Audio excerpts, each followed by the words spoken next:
Vous pouvez tailler la meilleure constitution possible qui n'ait jamais existé. Si vous la remettez entre les mains d'une personne qui n'a pas la mentalité adaptée à une constitution, aussi meilleure qu'elle soit, cette personne-là ne va jamais utiliser la constitution et elle va continuer dans sa mentalité désuète. Mon peuple périt par manque de connaissances.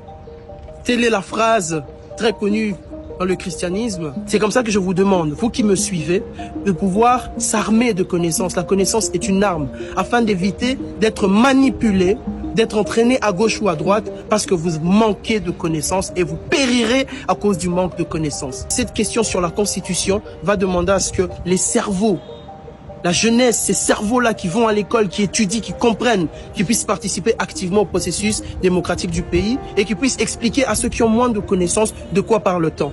Mais de manière générale, on va circonscrire. C'est quoi la Constitution? La Constitution, c'est un ensemble de règles, un ensemble de lois fondamentales qui établissent le principe, le fonctionnement et l'organisation d'un État.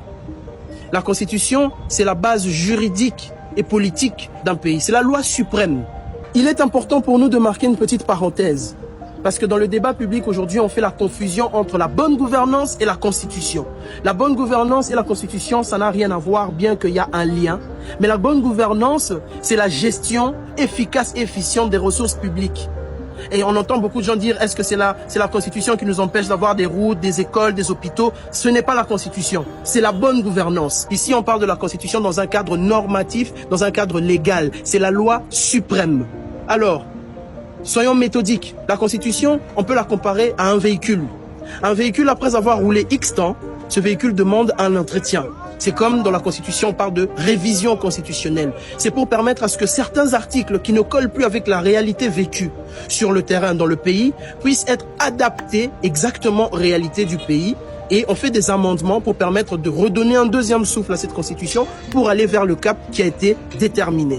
D'ailleurs, la Constitution elle-même, dans son article 218, donne au chef de l'État, garant du bon fonctionnement des institutions et du bon fonctionnement de l'État, la possibilité de demander une révision constitutionnelle, bien sûr en suivant toute une procédure. C'est pas le président qui détermine lui-même, ce sont les deux chambres qui vont se réunir. Vraiment, c'est toute une procédure qui est écrite dans la Constitution, qui est la loi suprême.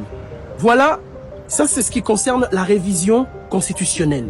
Pour récapituler, vraiment, c'est comme un véhicule dont on est en train de faire l'entretien pour lui donner un second souffle pour que ce véhicule puisse rouler comme il faut. Et puis de l'autre côté, on a le changement. Le changement de la Constitution, ça, c'est autre chose. Déjà, pour qu'il y ait changement de la Constitution, généralement, là, on pose la question à tout le peuple par voie de référendum ou par voie référendaire.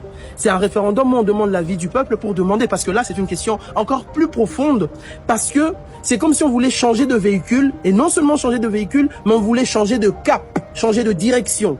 Et quand il y a changement de constitution, ça donne lieu à une nouvelle république. On passe d'une ancienne république vers une nouvelle république en remettant tous les compteurs à zéro.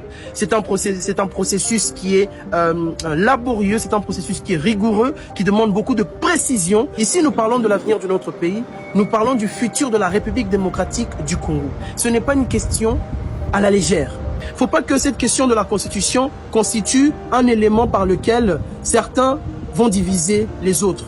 C'est que ce ne soit pas un élément ou un événement qui va diviser les Congolais, que ce soit plutôt un événement de dialogue, si bien sûr il y a ce dialogue, pour que nous puissions aller vers une nouvelle direction. Mais je veux chuter en disant ceci. Vous pouvez tailler la meilleure constitution possible qui n'ait jamais existé. Si vous la remettez entre les mains d'une personne qui n'a pas la mentalité adaptée à une constitution, aussi meilleure qu'elle soit, cette personne-là ne va jamais utiliser la constitution et elle va continuer dans sa mentalité désuète.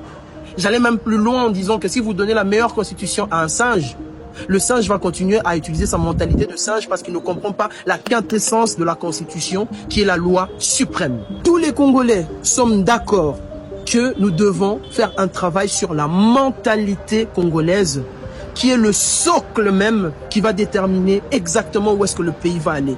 La mentalité passe par la connaissance, par l'éducation, par la sensibilisation.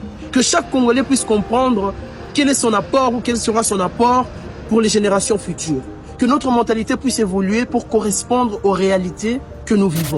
L'éveil de la mentalité, l'éveil de l'esprit, facteur du développement.